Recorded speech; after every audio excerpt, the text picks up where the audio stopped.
Welcome back to another episode of Engine Noise. And today we have David Bentley with me. We're going to take a ride in his flower shop panel truck. David, let's go and get on the ride here. And I'm going to put this camera right back here for a nice angle. And hopefully everybody enjoys this.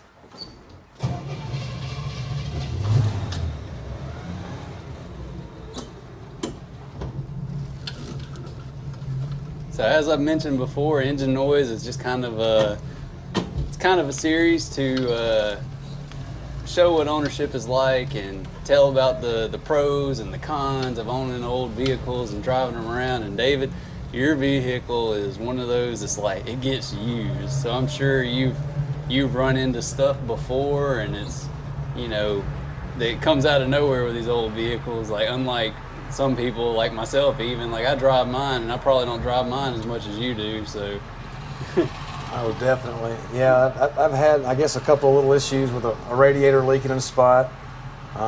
We've had a heater core issue where it's leaked a little bit. There's always going to be some fine things that you're going to have to tune on, but that just goes with the territory. Yeah, in my opinion, that's kind of like some of the perks of ownership. Like, I mean, I guess it's not really a perk, but like, it's part of the fun. And it forces you to learn your vehicle. Yeah. Yeah, it does. When you pull out in this thing, is it one of those, like, what do you think when you're driving? What's going through your mind? The main thing is that I don't have a mirror on my passenger side there, so I've got to pay attention and make sure, because I've got a big blind spot behind there. Yep. And no mirror. If you need me to check, just let me know. I'll stick my head out the window, I'll be your dog watcher. I'm usually pretty good at watching them in the rear view come up, but every now and then you get worried and you're like, all right, I'm just going to mash the gas and go ahead a good ways before I get over. Just to make sure. And pray. That's right. But safety belts were not required in this vehicle, so if I have to, I can slide over to where you're sitting and peek if I'm really worried about it. Yeah, good point. This being a panel truck too, that's something that I didn't think about. Like, you do have some pretty massive blind spots in this vehicle. Yeah, you do. So that's one thing to keep in mind that modern vehicles don't really have. And with all the modern tech as well, you'll have things like blind spot detection. So kind of keeps you safe. It keeps you paying attention. You're constantly scanning and looking at the traffic around you because of that. Yeah, so how's it drive? I saw you cranking over there. It's definitely a workout. I'll say that. The days before power steering and they were busy delivering flowers, they didn't have to go to the gym. They got their workout just driving the truck.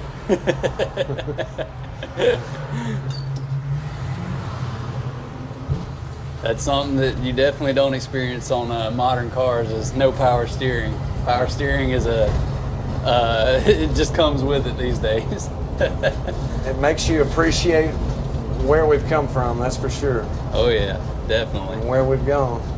It shows some of that though, like how technology has advanced, because like definitely. Power steering, I think, if it was a power steering, wasn't something, I'm thinking power steering was one of those things that was like, it was just so expensive when it came out and it wasn't really fine-tuned like it is these days either, because it has a lot to do with driving feel and stuff like that. But power steering wasn't something they just threw in with every vehicle. I think it was a aftermarket option, or not an aftermarket, but a factory option. Right. Yeah, I guess having a bigger steering wheel helped compensate before those days. And talking about your steering wheel too, how much nicer the steering wheels were back then. And I mean, in terms of like elegance. Yeah, they look like art. Yeah, they really do. You can tell that a lot of time and effort went into the design. Mm-hmm. Of every little detail and every piece. Yeah, it really did. And like, I know some people may not know, but like, and I don't know if yours does or not, but it's like that bar in the middle. I'm thinking they can see it maybe if my head's not in the way, but that bar in the middle there is actually your horn. That's exactly so instead right. of having the button on it, but driving around here. When you're delivering flowers, do you ever like worry about like, is this like, it's not a very rough ride, but you also have these springy bucket seats. So I'm wanting to ask, like, do you ever worry about like tipping over flowers or anything like that while you're driving? I guess I've been delivering for so long, I know how much throttle I can accelerate with.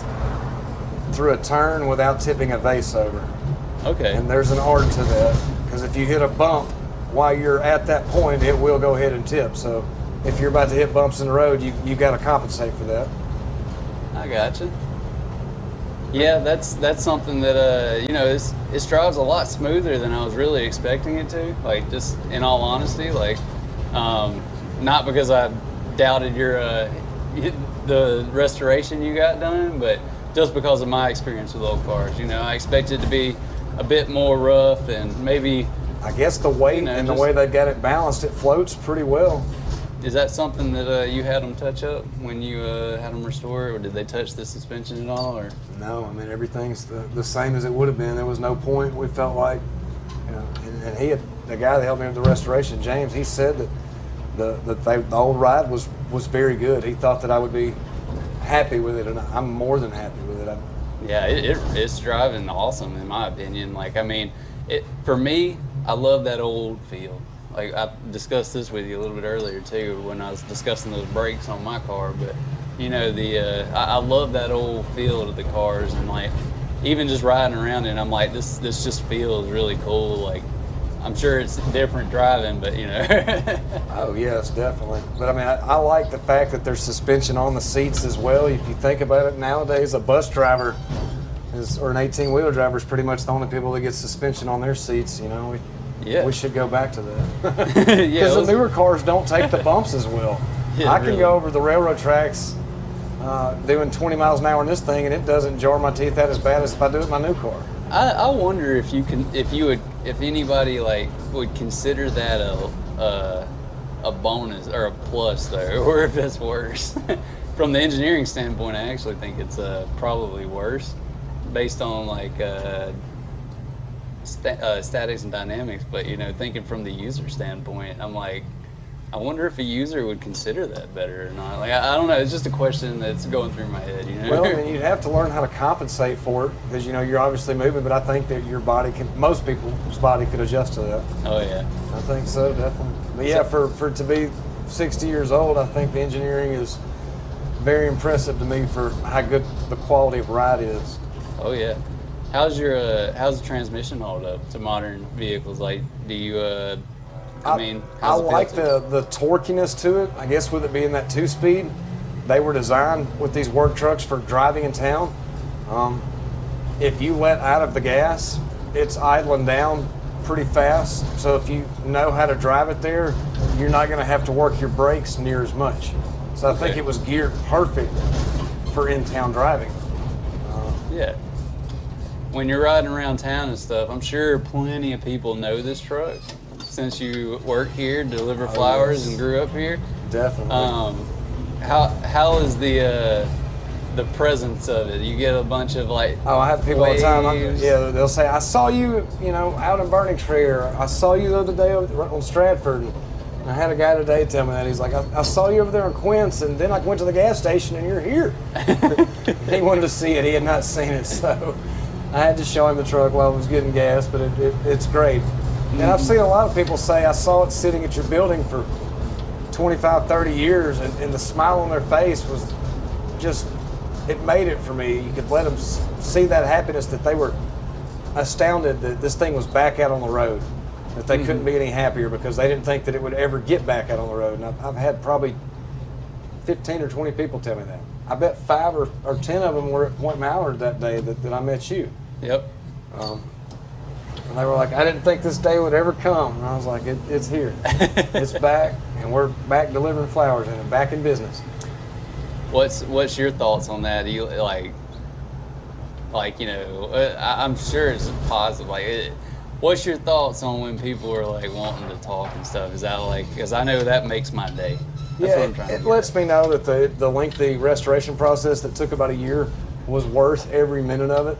And you see a whole group of people up here, people you know, notice. just smiling, and oh yeah. That's what makes it all worth it. Whenever they give you that thumbs up or that seal of approval, or they get their camera out and you slow down so they can get the shot they want, and then they tell you thank you. That's a good feeling, because I realize something. As I've gotten older, I don't see as many of these older cars on the road every day like I did out delivering whenever I was, younger, we'll say 15, 20 years ago. Now, you only see those cars if they're on their way to or from a car show or on their way to or from a parade. Well, they're not out really taking many Sunday drives anymore. So I think people appreciate being able to see something in their day-to-day that they don't normally get a chance to see. And we took it for granted years ago when we saw old cars going up down the road more often, but do you not agree? You don't see near as many going up down the road? You're definitely right. You really don't see them up and down the road. And one of the things that I point out relatively often is like a lot of those cars that you see at car shows, they might look nice, but I'm not sure that they could actually be driven regularly, because I make jokes all the time with people about some of these cars that are trailered to shows and stuff. I'm like, they'll be like, oh yeah, it runs and drives. I'm like, what are you talking about runs and drives? Like off the trailer? Like, and they're like, no. Like, yeah, I just drove it off the trailer, but like I can drive it anywhere I want. I'm like, okay, well take it 5 miles up the road to the nearest gas station. I promise you, I probably won't see you again today because I'm pretty sure it'll break down on whether it's a fresh build or not. And I know that's not everywhere, so I hope no one will like scare me on that one. But like I'm like, look, a lot of these cars are just not restored to a good driver quality. They're not what you and I would consider truly street worthy. Yeah, it would not be safe enough. Or anyone else for that matter. Probably. Yes. And some people are so paranoid with the way people drive nowadays. Yep. That I'm only going to trailer it. I've seen a lot of stories about people on the way home or on the way to a show, and somebody pulled out in front of them and they totaled their car. There's a lot of that involved with the actual owner of the car too, though. Like, if you own the car and you don't ever drive it, you never really know what it's capable of, and you're going to have that bigger blind spot essentially, but it's like, well, if I see somebody might pull out, I'm cruising. I'm not going to be in a hurry. Yeah, but the people who drive, like the people who own the cars, they don't drive them enough to really understand the car. Is what I'm trying to get at. Like I mentioned earlier in my story with some of my coworkers, it wasn't used to an old car, and I let them drive mine around just so they had that feel for it. But if you drive a car every day, you get more comfortable with it as you drive it, and you tend to drive it better in that case. So it's not only is driving your car better for the car, it's also better for you as a driver. And when you don't drive it, it's basically like you're learning to ride a bicycle, but you're trying to ride it in the middle of Birmingham or something, on 280. Yeah, or something. It definitely, I think, is good to get experience going slower on smaller roads and get comfortable with the vehicle. I drive every day, all day for a living, and it still took me probably nearly 2 weeks to truly feel comfortable driving this car. I was not used to that. Not used to the braking. Not used to having to swing it on the turns. Watch your blind spot. Yeah, the blind spot too. I mean, there was a lot to go over there, but you get better at it, and the only way to get better at it is to practice it. Oh yeah. Get out there and drive it. I drove about 500 miles as soon as I got this thing back from being restored in the first 2 weeks, and about 500 miles, I was comfortable. It's like I knew there was a reason I liked you, David. Like you drive your car. I said when I got it back that I wasn't going to drive it that much. And then on day 2, I was addicted. I was like, well, it's just so much fun. The weather's perfect. It's mid-April. We can roll the windows down. I'd be ashamed not to use it right now. Perfect weather. So yeah, I decided real quick that I was going to have to drive it more than originally anticipated. Yeah, and if anything bad was to happen to it too, these are the types of cars that's like, you almost never total them out. It's like, no, just give me the car back. I'll fix it. It'll be fixed one day. So that's exactly right.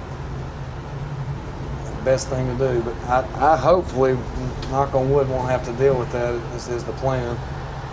Yeah, hopefully never. I don't hope that I don't wish that on anybody, but always possibility. But that's part of it, though. Like even with a modern car or a more just mass available car, it's like you always run that risk. And it's what do you want to run that risk in? Something that's cool and fun to drive, or something that everybody has, or however you want to look at it, really. Like I guess like if you're willing to take the risk, which personal responsibility is big in my book. You know, if you're willing to take the risk, go for it. You know, like drive your car, like drive whatever car you want is what I'm trying to say. You know, whether it's old, new, whatever. So, my suggestion would be to take a defensive driving course. well, yeah. Unless you drive all day, every day like I do. I know how these idiots act. I know when to let off because this guy right here might pull right out in front of us. Yep. I'm trying to anticipate those things. I'm constantly going through all my mirrors and going around at all times, all directions, and seeing what's going on behind me, in front of me, and on the sides. I think defensive driving is probably a good rule of thumb, whether it's an old vehicle or not, though, as well. Oh, it definitely is. But if you're going to drive one that's older and you don't want to wreck it, and you know that it's not going to respond as fast as a newer vehicle, then I think that's definitely in your best interest. Oh, And yeah. like you said, learning how to pump your brakes and get used to not having power assist on that or power assist on your steering. You've got to learn how to compensate for those things, combined with your reaction time. Yep. So, And along with that as well, not just reaction time, what is the vehicle capable of stopping in? Like if you need Right. more than 2 car lengths, well, don't try to brake at 1 car length, you know? yeah, don't try and make it exceed its limitations. Yeah, know the limits of your cars, which is what I was mentioning about those people who get in it, drive it, and then wreck it. You know, you got to know your car to some extent with these old ones. And I think some of the people that made theirs into daily drivers and modernized it, at some point they forgot what they were in. Oh yeah. Forgot they were driving that older car and it didn't respond in the way that they had hoped that it would. Oh yeah. Let me ask you this too. So being a 2-speed transmission, like what do you think the top speed is on this vehicle? I would probably say somewhere around 75 or 80 based on, I don't have an RPM gauge, but based on the rev that I can hear, I Right. think you don't really want to go much further than probably 75 or 80. I've tested that on the interstate, but that's about as high as I think I would want to go with it. Yeah. And it really rides best, I would say, between 65 and 70. Okay. So, you know, if you can not push it as hard as it possibly can go, I think that'll be better on the transmission and the motor in the long run. Well, And yeah. we could have re-geared it. We could have changed out some stuff in the transmission, but once again, I wanted the look and the feel of it to be just like it was when you crawled into this thing in 1963. Yeah, so just to mention a little bit on that too, if you haven't seen David's Automotive Tales episode here, I'll link that in the description. Y'all go watch that, just so you kind of have an idea of this truck. And you know, he's had this truck for a long time in his family, and once he bought the flower shop that he owns now, once he bought that flower shop, the truck came with it, and he had it restored to where he could use it as the flower delivery truck. So it's still used. This is a running, driving vehicle that it gets used. And if you ever want a classic vehicle to deliver your flowers and you're in that Decatur area, give him a call. Simpson's Florist, or is it Simpson's Florist? That's correct. Make sure I got the name right there. But Yes, sir. when he restored this, he restored it back to as original as he could, but he updated a few things, like some of the panels are powder coated, but it's all the original panels, and all those panels are under the vehicle, under the hood, in the engine bay. He had the engine gone through, transmissions gone through, rear end as well. Yes. Went through all the running gear and everything to get it restored to where he could use it like this. So it's just so everybody's aware there that yeah, this truck's been redone. So, but be sure you watch his video down in the description for Automotive Tales as well, not just for engine noises. We definitely wanted to make sure that we could drive it every day and not have to do a lot of maintenance. Mm-hmm. I guess we had the U-shaped gaskets put on there when we had to have the heads machined, and we're having to have the block polished out. So we tried to retrofit some things. There's an electric sending unit that was put in there, so you don't have to adjust the valves manually. So we tried to make it, I guess, a little more modernized. More driver friendly. That's exactly right. More user friendly in the long run, and Yep. still have that old look and feel to it as much as possible. Here's one of the things I'm noticing that I like to see, and I want to get your take on it. All the old gauges. Oh yeah, they work. All the old gauges, they look great. They work. I saw when you turned on your blinker, like the light comes on and everything. Yeah. Like I'm sure we'll see it here when we pull into your shop. So like, there's only one bulb, no matter which way the blinker goes, though. So it just shows Same on. one. But I was like, you know what? When he told me that, I was like, you don't need really. You can't use more than one blinker at a time, so one light suffices. That's something old vehicles you'd only see on old vehicles. So that's something for people to know. You know, just if you get an old vehicle and it's only got one blinker, it probably came that way, unless you actually have a bulb out or something. But if the same blinker comes on for both of them, that's probably how it's supposed to be. But yeah, the old gauges are really cool. Like, and getting your take on them is more like, do they confuse you ever when you look down and it's like, I mean, probably by now you're probably used to them, but when you first started driving it, I guess is more my question. You see, I wish the newer automakers would put some flair and style when you put the bright lights on this thing. There's a red Chevy emblem that lights up. Oh wow! So they, man, that's cool. You know, I mean, just little details like that they leave out now. It's like we were talking about. It was more of an art to it with the way they designed everything. And you know, these days it'd be really easy to do that too, considering the gauges are mostly digital now anyways. It's like you could easily put a Chevy emblem as your brights or something. And I don't know if that's government mandated. It might be. You got people waving here. Yes. But, you know, it'd be one of those real simple things to do though, like if you could.